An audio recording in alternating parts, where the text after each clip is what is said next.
সুপ্রভাত বন্ধুরা, আজ হলো 27 জুলাই সোমবার।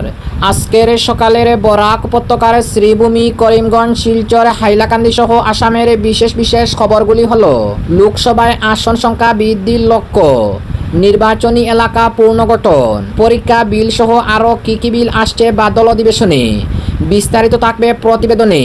যন্তর মন্তরে ছাত্ররাই বদলে দিয়েছে 2027-এর সমীকরণ, অখিলেশকে নিশানা যোগীর। অসমের বন্যা পরিস্থিতি নিয়ে প্রধানমন্ত্রী নরেন্দ্র মোদী, কেন্দ্রীয় মন্ত্রী সর্বানন্দ সোনোয়ালের সঙ্গে আলোচনা। গোলাঘাট হাসপাতাল থেকে 3 হাজতির পলায়ন, কর্তব্যের গাফিলতির অভিযোগে এসআই সহ 3 জন গ্রেফতার। শিলচর বাইপাসে রক্তাক্ত যুবকের দেহ উদ্ধার, সন্দেহ হিট অ্যান্ড রান। কালাইন বাগানে ভয়ঙ্কর সড়ক দুর্ঘটনায় পথচারীর মৃত্যু, আহত 2 বাইক আরোহী। গ্লাসকো কমনওয়েলথ গেমসে ভারতের হয়ে প্রথম গোল্ড মেডেল আনলেন মীরাবাই চানু। ছাত্র আন্দোলনের ঐতিহাসিক বিজয় আক্কা। শিলচর ও শ্রীভূমি, করিমগঞ্জ জেলায় এআইডিএসের বিজয় মিছিল। এবং অসম থেকে গুজরাট, বন্যার জেরে দুর্ভোগে লক্ষ লক্ষ মানুষ, মৃতের সংখ্যা বহু।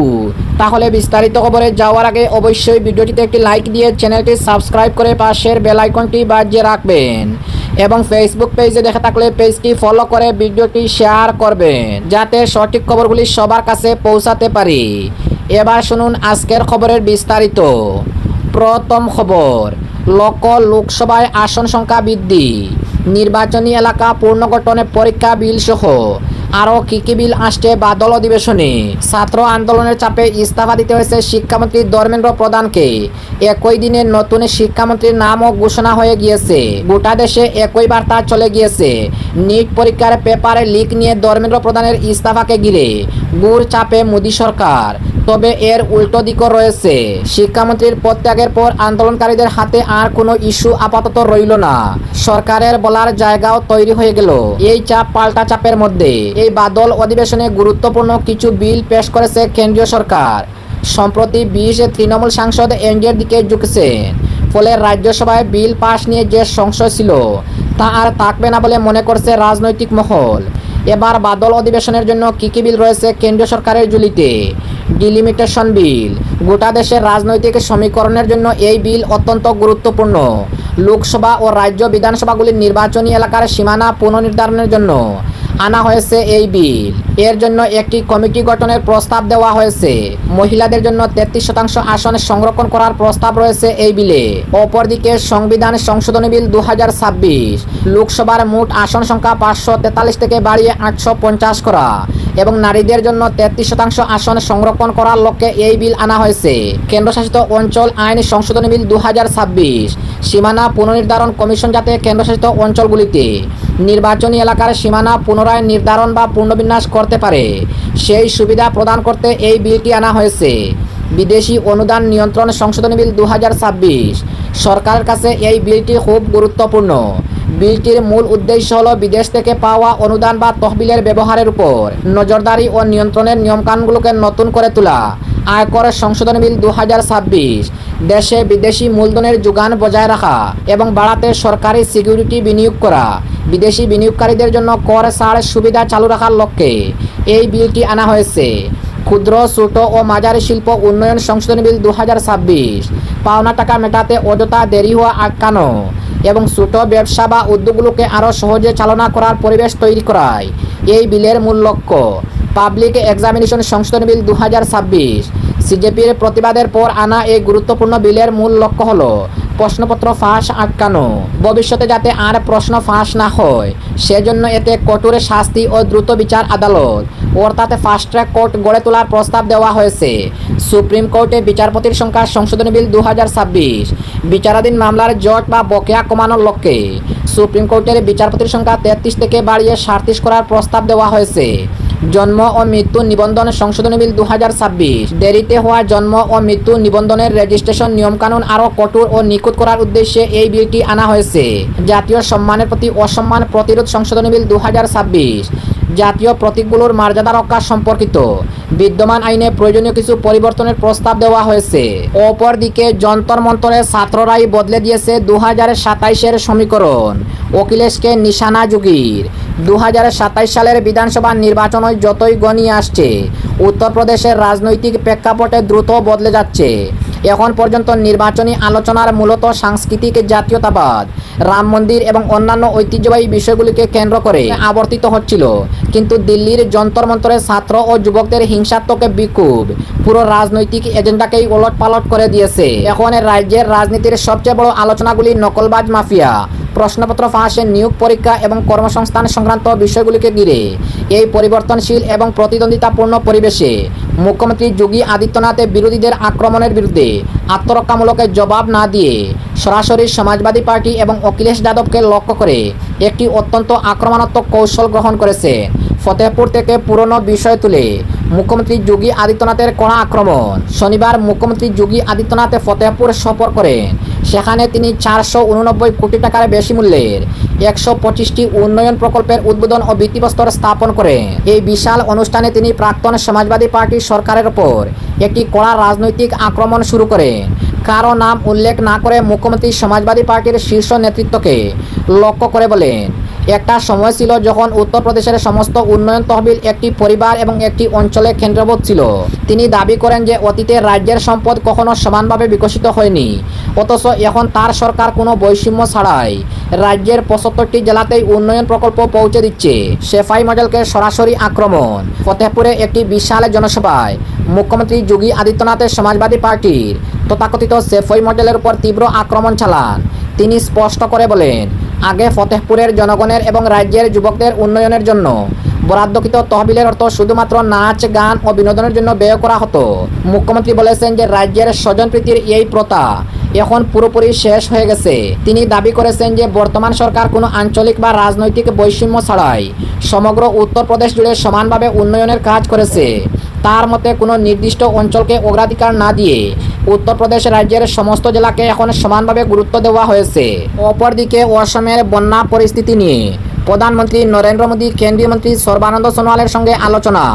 অসম রাজ্যের বন্যা পরিস্থিতি সামান্য উন্নত হয়েছে, তবে অসমের শিবসাগর, চরাইদেও ও যোরহাট জেলার 500-র বেশি গ্রাম এখনও বন্যার জলে প্লাবিত। অসম রাজ্যের 10টি জেলার মোট 810টি গ্রাম বন্যার কবলে পড়েছে। এবারের বন্যায় 6,54,000-এর বেশি লোক ক্ষতিগ্রস্ত হয়েছেন। বন্যার ফলে গতকাল আরও 4 জনের মৃত্যু হয়।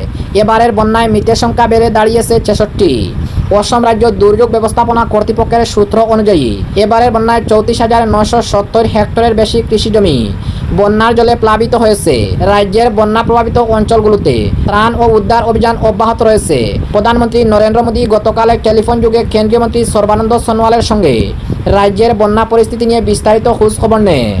কেন্দ্রীয় সরকারের আন্তঃ মন্ত্রণালয়ের একটি দল অসম রাজ্যে উপস্থিত হয়ে ক্ষতিগ্রস্ত জেলাগুলোর পরিস্থিতির দ্রুত মূল্যায়ন আরম্ভ করেছে বলে শ্রী সোনোয়াল জানান। অসমের মুখ্যমন্ত্রী ডক্টর হিমন্ত বিশ্ব শর্মা আগস্ট মাসের মধ্যে বন্যা প্রভাবিত লোকদের পুনর্বাসন প্রক্রিয়া আরম্ভ করা হবে বলে জানিয়েছেন। অপরদিকে গোলাঘাট হাসপাতাল থেকে 3 হাজতির পলায়ন। কর্তব্যের গাফিলতির অভিযোগে এসআই সহ 3 জন গ্রেফতার। গোলাঘাটের শহীদ কুশল কুঁওর চিকিৎসালয় থেকে 3 হাজতির পলায়নের ঘটনায় বড় পদক্ষেপ নিল পুলিশ। কর্তব্যে গাফিলতির অভিযোগে এক সাব ইন্সপেক্টর অর্থাৎ এসআই এবং 2 গৃহরক্ষী জওয়ানকে গ্রেফতার করা হয়েছে। গ্রেফতার হওয়া ব্যক্তিরা হলেন এসআই বীরেন্দ্র বরা, গৃহরক্ষী জওয়ান দীপু শইকিয়া ও কৃষ্ণকান্ত দাস। অভিযোগ, তাদের অবহেলার সুযোগ নিয়ে হাসপাতাল থেকে পালিয়ে যায় 3 হাজতি। শনিবার গোলাঘাটের শহীদ কুশল কুঁওর অসামরিক চিকিৎসালয়ের জেল হাজতিদের নির্ধারিত কক্ষ থেকে ট্রিপল মার্ডার মামলার মূল অভিযুক্ত নজিবুর রহমান সহ 3 হাজতির পালিয়ে যাওয়ার ঘটনায় ব্যাপক চাঞ্চল্যের সৃষ্টি হয়েছে। পলাতক অপর 2 হাজতি হলেন রূপম কলিতা ও জয় গোয়ালা। পুলিশ সূত্রে জানা গেছে, অসুস্থতার কারণে 3 জনই হাসপাতালে চিকিৎসাধীন ছিলেন। শনিবার ভোর প্রায় 5টার পর দায়িত্বে থাকা পুলিশ সদস্যদের অসাবধানতার সুযোগ নিয়ে তারা হাসপাতালের লকআপ থেকে পালিয়ে যায়। ঘটনার পরপরই গোলাঘাটের জেলা পুলিশ পলাতকদের গ্রেফতারে জোরদার তল্লাশি অভিযান শুরু করেছে।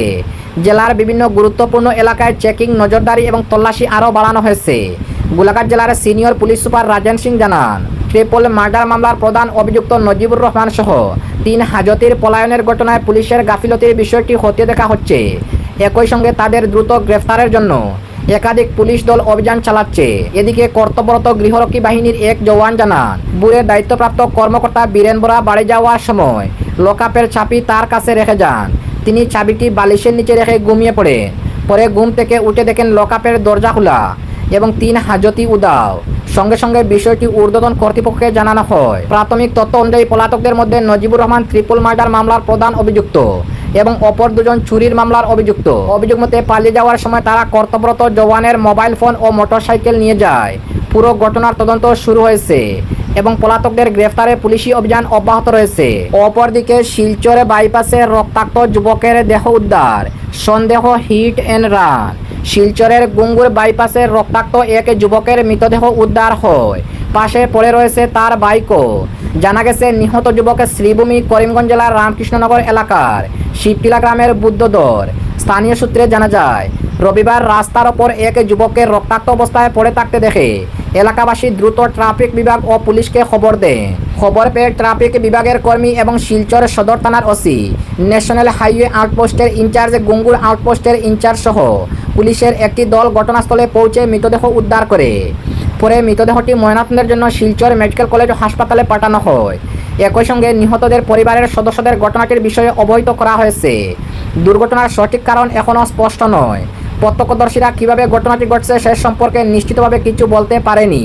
তবে পুলিশের প্রাথমিক অনুমান, কোনো অজ্ঞাত পরিচয় দ্রুতগতির গাড়ি যুবকটিকে ধাক্কা মেরে ঘটনাস্থল থেকে পালিয়ে যায়। ঘটনাটিকে হিট অ্যান্ড রান মামলা হিসাবে বিবেচনা করে তদন্ত শুরু করেছে পুলিশ। দুর্ঘটনায় জড়িত গাড়ি ও চালকদের সন্ধানে বিভিন্ন এলাকায় তল্লাশি চালানো হচ্ছে। পাশাপাশি আশেপাশের সিসিটিভি ফুটেজ খতিয়ে দেখা হচ্ছে বলে পুলিশ সূত্রে জানা গেছে। অপরদিকে কালাইন বাগানে ভয়ঙ্কর সড়ক দুর্ঘটনায় পথচারীর মৃত্যু, আহত 2 বাইক আরোহী। শিলচরে কাছাড় জেলার কালাইন বাগান সড়কে রবিবার এক মর্মান্তিক সড়ক দুর্ঘটনায় প্রাণ হারালেন তাজুল ইসলাম, বয়স 35-এর এক পথচারী। একই ঘটনায় গুরুতর আহত হয়েছেন বাইকের 2 আরোহী, মঞ্জু মুন্ডা ও বীরেন মুন্ডা। আহতদের শিলচর মেডিকেল কলেজ হাসপাতালে ভর্তি করা হয়েছে। স্থানীয় সূত্রে জানা যায়, রবিবার কালাইনের পেঁচাচড়া সাপ্তাহিক বাজার থেকে একটি ছাগল কিনে বাড়ি ফিরেছিলেন তাজুল ইসলাম।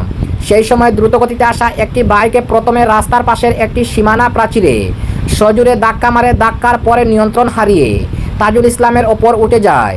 ঘটনাস্থলেই তার মৃত্যু হয়। দুর্ঘটনার পর স্থানীয় বাসিন্দারা দ্রুত আহত 3 জনকে কালাইন এফআইইউতে নিয়ে যান। সেখানে কর্তব্যরত চিকিৎসক তাজুল ইসলামকে মৃত ঘোষণা করে। অপরদিকে গুরুতর আহত মঞ্জু মুন্ডা ও বীরেন মুন্ডার শারীরিক অবস্থার অবনতি হওয়ায় উন্নত চিকিৎসার জন্য তাকে শিলচর মেডিকেল কলেজ হাসপাতালে স্থানান্তর করা হয়। অপরদিকে গ্লাসকো কমনওয়েলথ গেমসে ভারতের হয়ে প্রথম গোল্ড মেডেল আনলেন মীরাবাই চানু। ইতিহাস গড়ে গ্লাসকো কমনওয়েলথ গেমসে 2026-এ ভারতের হয়ে সোনার পদকে জয় করলেন দেশের তারকা মীরাবাই চানু। রবিবার দুর্দান্ত পারফরমেন্সের সুবাদে কমনওয়েলথ গেমসে নিজের টানা 3য় সোনা জিতে নিলেন 31 বছর বয়সী এই অলিম্পিক পদকজয়ী। এবারের কমনওয়েলথ গেমসে নিজের শ্রেষ্ঠত্ব প্রমাণ করেছেন মীরাবাই। এদিন তার সামগ্রিক স্কোর ছিল 190 কেজি। চলতি কমনওয়েলথ গেমসের 4র্থ দিনে রবিবার শুরুটা দুর্দান্ত হয়েছিল ভারতের জন্য। অপরদিকে ছাত্র আন্দোলনের ঐতিহাসিক বিজয় আখ্যা শিলচর ও শ্রীভূমি করিমগঞ্জ জেলায় এআইডিএসের বিজয় মিছিল।